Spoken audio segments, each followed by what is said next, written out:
એ સાહેબ પહેલા અત્યારે આપ સૌએ આજે દુઃખના સમાચાર મળ્યા હશે કે જશોદાનગરમાં બેન પોતાની દુકાન, આપ તો કેમ કે આપણે દુકાન, મકાન, રોટલો ને ઓટલો બચાવવા માટે લોકો છે એ સંઘર્ષ કરતા હોય છે. આ આખી જિંદગી જે છે એ રોટલો અને ઓટલોનો સંઘર્ષ જે છે એની સામે સરકારની જે જવાબદારી છે કે રોટલો ને ઓટલો લોકોનો બચાવવાના. ચૂંટણી ટાઈમે મારા બેટા બહુ એ બધા વચનો આપે અને ચૂંટણી પતી જાય, સત્તામાં આવે પછી એ જ લોકો ગરીબોના રોટલા ને ઓટલા છીનવા માટેના. આ કોઈ અદાણી કે અંબાણીનું એન્ટેલિયા નથી.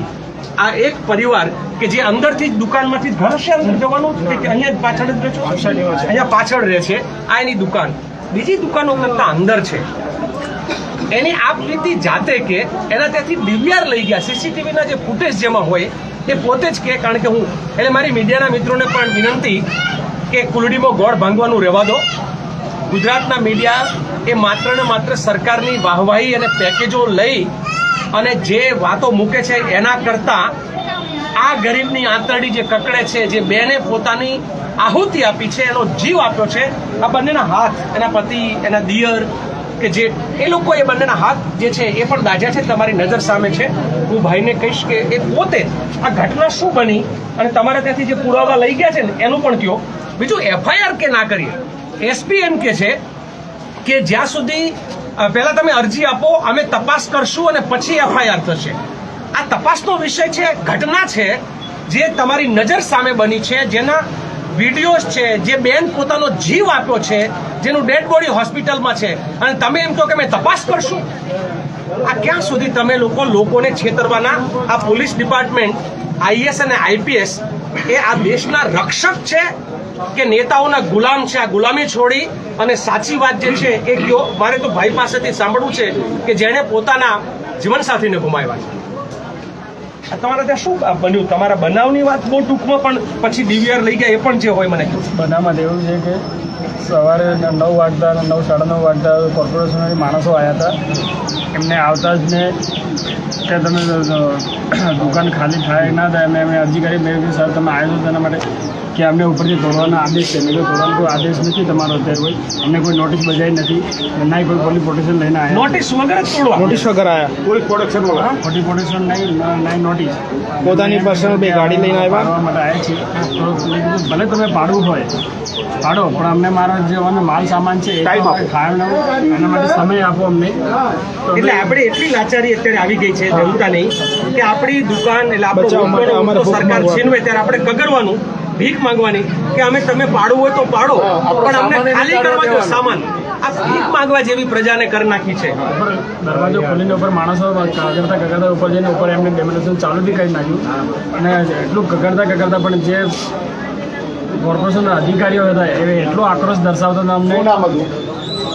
એમાં મેન માણસ તેજસ મકવાણા સાહેબ, એમની જોડે હાર્દિક પટેલ હતા, તેજસ મકવાણા અને હાર્દિક પટેલ હતા, પછી એક વ્યાસ સાહેબ હતા અને બીજા 3-4 અધિકારીઓ જોડે હતા. વ્યાસ એટલે દુબળા પાતળા પેલા છે, બધે ડિમોલેશનમાં જાય નવા આયા. અત્યારે નવા પરથી નવા સાહેબ આવ્યા છે, વ્યાસ સાહેબ. એ આ 3 સાહેબનું નામ ખબર છે, ઓળખું છું. બીજા બધા સાહેબને મોઢેથી ઓળખું છું, નામ નથી ખબર. ચહેરાથી જે રીતના છે એ નામ મેં પોલીસ સ્ટેશનમાં લખાઈ દીધા છે બધાને જોઈને. આ બોલતા હોય ત્યારે એમને પણ લેજો તમે, એટલે ખબર પડે કે ભાઈ જે છે વાત કરી રહ્યા છે. એ બધા સાહેબો આયા અહીંયા, ઉભા રહ્યા અહીંયા. હું ઘરેથી આવીને ઊભો થયો, એ અહીંયા ઊભા હતા.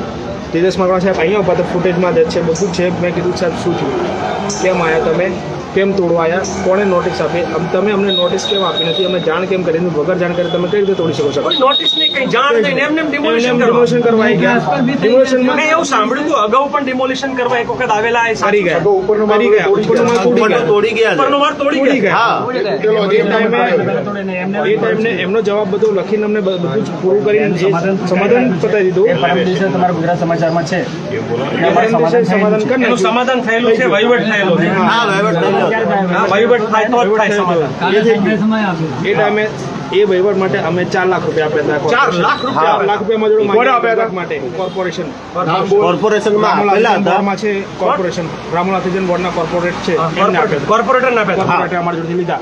એ સાહેબોને બધાને નામ કહેવામાં કઈ વાંધો નથી, લૂંટારાઓના નામ કે જાહેરમાં કોઈ જ બોલો. વાંધો નથી. મૌલિક પટેલ છે, મૌલિક પટેલ કરીને છે, એમને જે અમે 4 લાખ કોર્પોરેટરને 4 લાખ તમે આપ્યા હતા. અમારા જોડે અમે માંગ્યા. એમ કીધું કે ઉપરથી નીચે સુધી બધા સાહેબોને આપવા પડે કેમ કે જે તોડવા હતા એ તોડવાનું અમે રોકાયું છે, એમના માટે વહીવટ કરવો પડશે, એમને અમે આપીશું. રોકાણ કર્યું એના માટે સાહેબોને તમારે ફરી નીચેનો બી જબરદસ્ત ના કરે એના માટે રોકવા પડે. ઉપરથી નીચે સાહેબોને બધાને વ્યવહાર અમારે કરવો પડે. આ આખી આ જે ઘટના ઘટી એની તમે વાત કરી, તમારે ત્યાંથી તમે કહ્યું ડીવીઆર લઈ ગયા અહીંથી? હા, અને 2 દિવસ આ પહેલા બન્યા પછી અમારે ત્યાંથી જે મારા વાઈફ એ જ બનાવ બને એ ટાઈમે એમને હોસ્પિટલ પરથી એડમિટ કર્યા અને અમે બધા ત્યાં મારે બધા એટલે હું 108માં ત્યાં દવાખાને ગયો. ત્યાંથી પછી મોરવા પોલીસ સ્ટેશનની સાહેબ આવ્યા તો એમનું અમારું જોગાજોગ જોગાજોગ લખાણ લખ્યું અમારું જાણવા જો જાણવા એ અરજી લખી એના પછી અમને કોઈ જવાબ આપ્યો નથી. અમારે ચાલુ થયું ને એમને ચાલુ થયું ત્યાં જતો પણ અહીંયા સાહેબો બધા એમ કહે છે કે ઘરધણી આવે એટલે અમે તમારું ફરિયાદ લખીએ છીએ. એ લોકો જાણવાજોગ લખી ધણી એટલે કોણ? પોતે તમે બરાબર છે. ત્યાં દવાખાનેમાં અમારે એમને પોતે દવાખાનું છોડે ને પોલીસ સ્ટેશન ગયા હતા. મારો ભાઈ ત્યાં દવાખાનામાં છે. ના ના, સાહેબ અહીંયા આગળ બધા અહીંયા એસોસિએશન વાળા ગયા ત્યાં અરજી લખવા માટે, કમ્પ્લેન કરવા માટે, કેસ કરવા માટે. પોલીસ કેસ લેવા માટે રેડી નથી. એ કે જે ઘરધણી છે, જેના ઘરમાં બીતી છે, એ આવશે અરજી લખાવવા, કમ્પ્લેન કરવા, તો અમે અમે કેસ નોંધીશું, બાકી અમે નહીં નોંધીએ. તમને ખબર નિયમ શું છે? આ લોકો આપણને પોલીસ ડિપાર્ટમેન્ટ મૂર્ખ બનાવે છે. બનાવે છે. આપણે દર વખતે કઈ ફરિયાદ નોંધાવવા જવાની હોતી નથી. અમુક જગ્યાએ સરકાર પોતે અમારી ઉપર ફરિયાદ કરે ને સરકાર પોતે ફરિયાદી બને છે. બનાવ તો અમે તો સરકારના વિરુદ્ધમાં, અન્યાયની વિરુદ્ધમાં લડતા હોય, અન્યાયની વિરુદ્ધમાં લડીએ તો સરકાર ફરિયાદી બની જાય. ફરિયાદી અને બની. અહીંયા અન્યાય થયો છે તો પણ સરકાર એમ કે અમે ફરિયાદ ના લઈએ, એ આ મૂર્ખ કાલે બનાવે છે. કાલે અમારા વાઈફ ત્યાં એડમિટ હતા. ટ્રાન્સફર થઈ ગયા છે તો બી એ સાહેબ આવ્યા છે. કાલે અમારા વાઈફ ત્યાં ટ્રાન્સફર થઈ ગઈ છે જે ત્યાં અધિકારી. અમારા વાઈફ ત્યાં એડમિટ હતા તો પણ એમને હું છોડી અને સાંજે 6 થી 7 વાગે અહીંયા આવી અને હું 4 કલાક સુધી પોલીસ સ્ટેશનમાં રાત્રે 12 12:30 વાગ્યા સુધી બેઠા છે પોલીસ સ્ટેશને. તમે 12 વાગ્યા સુધી હા, 12:30 વાગ્યા સુધી બેઠા છે પણ ફરિયાદ લીધી નહીં. તમે ભાઈ આ ચિંતાનો વિષય કે ભાઈ ગુજરાતના એક ગુજરાતીઓ, મારી તમને વિનંતી છે, આ એક વ્યક્તિની વ્યથા તો સાંભળો કે પોતાની પત્ની જ્યારે જીવન અને મૃત્યુ વચ્ચે ઝોલા ખાતી હોય એને હોસ્પિટલમાં મૂકીને એને પોલીસ સ્ટેશનમાં કલાકો સુધી બેસી રહેવું પડે ફરિયાદ નોંધાવવા. પહેલા કે તમે ના આવો તો ફરિયાદ ના લઈએ, એટલે પોતે પોતાની ધર્મપત્ની જીવનસાથીને હોસ્પિટલના એ મૃત્યુ અને જીવન વચ્ચે ઝોલા ખાતી મૂકીને પોલીસ સ્ટેશન કેટલા કલાક બેસવું પડ્યું? 4 થી 5 કલાક એને હોસ્પિટલ. શરમ આવે છે એક ગુજરાતી તરીકે, મને તમને બધાને પણ શરમ આવતી છે જે લોકો જોઈ રહ્યા છો ને, કે એવા લોકોને આપણે આજે સત્તામાં બેસાડ્યા છે, એવા અધિકારીઓ, એવા પોલીસ વાળાઓ, એવા લોકો છે કે જે આપણાને જીવન આપણું જીવવું જોખમ કરી મૂક્યું છે આ લોકોએ. અને ત્યાં બેઠા સાહેબે એમ કીધું અમે જાણવા જેવું તમારી જોડે જે લીધું છે એના ઉપર અમે કાર્યવાહી કરીશું. એલજી હોસ્પિટલમાં તમારી જોડે જે લખ્યું છે ને એના ઉપર અમે કાર્યવાહી કરી લઈશું. હવે અહીંયા આગળ તમારી કોઈ અરજી લેવશું નહીં. અમને ચોખ્ખું ના પડે એમને મોકલી દીધા. એલજી હોસ્પિટલના આધારે. હા, DVR ક્યારે લઈ ગયા પછી બીજા દિવસે હવે કાલની વાત એમ છે કે ત્યાંથી પોલીસ સ્ટેશન ઓટોમાં ગયા તો હું દવાખાનામાં હતો. ત્યાંથી એફએસએલમાંથી માણસો આવ્યા હતા કે તમે અમે એફએસએલમાંથી આવ્યા છીએ તો હું તોય એમને છોડીને અહીંયા આવીને એમને મારી દુકાનનું શટર ખોલી ને એમને ડીવીઆર આપ્યું. ને ડીવીઆર મારે જો લઈ ગયા એનું અનુસંધાન મને કોઈ લખાણ આપ્યું નહીં. લખાણ નથી આપ્યું. એવું ડીવીઆર જ્યારે મારાથી લઈ ગયા એવા નીચે ઉતરીને હું નીચે આવું અને કંઈ પૂછું કે ભાઈ મને શું લાગે, એના પહેલાં બધું પબ્લિકો વધારે હતી, ગાડી લઈને નીકળી ગયા અહીંથી. DVR માં ઓરિજિનલ કેમેરા છે. હા, છે. બંને કેમેરા એમાં ઓરિજિનલ છે અને બધા હવે તો બધા વિડીયોમાં ને બધામાં, એટલે હવે એ લોકો છુપાવવા માંગે તો પણ એવિડન્સ કંઈ છુપી શકે એમ નથી. હા, ઉપર રેસિડેન્સ હતું.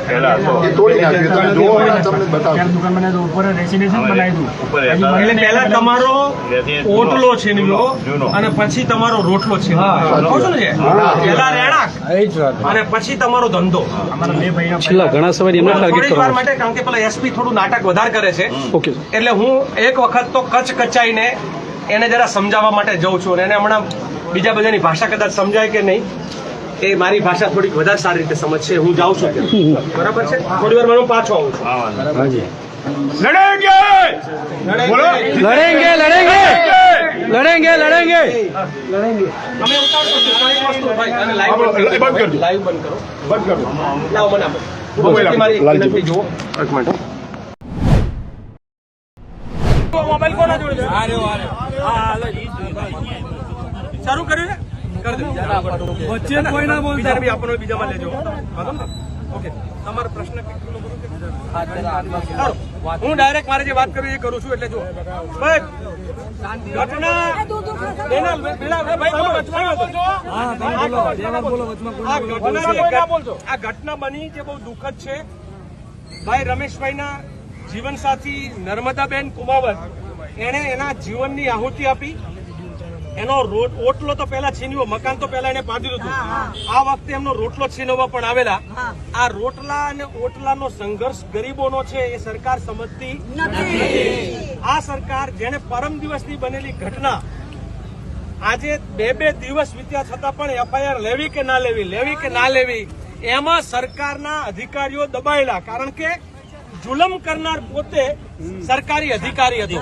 એટલે સરકારના એક વિભાગ બીજા વિભાગને બચાવવા માટે સામાન્ય રીતે પ્રયાસ કરતો હોય છે, આપણે જોયું છે. એટલે એ લોકો કેમ કરવું, નિયમ વિરુદ્ધ એ લોકો દબાણ હટાવવા માટે થઈને ત્યાં આવ્યા હતા. એટલે અત્યારે જખ મારીને તમારા બધાની તાકાત, આપણા સૌની તાકાત એને ખબર પડી ને આજે એવું પણ કહેવું પડ્યું કે તમે આજે એફઆઈઆર ના લો તો આ રોડ ઉપર ચક્કા જામ કરીને હજારો લોકો બેસવાની તૈયારી સાથે અમે આવ્યા છીએ. આવી તૈયારી સાથે એટલે અત્યારે બહુ બધી ચર્ચા, બહુ બધી દલીલ, કાયદો શું કે છે એવું બને જ નહીં. પહેલા તમે જાણવા જોગ આપો, પછી માણસ મરી જાય ની જાણવા જોગ આપવાની હોય. સીધી એફઆઈઆર હોય. કોઈ આત્મદહન કરે અને જીવન મન વચ્ચે ઝોલા ખાતું હોય અને એની જાણવા નહીં. પહેલા તો આ ફરિયાદ પરમ દિવસે થવી જોઈતી હતી. આ એફઆઈઆર પરમ દિવસે થવી જોઈતી હતી.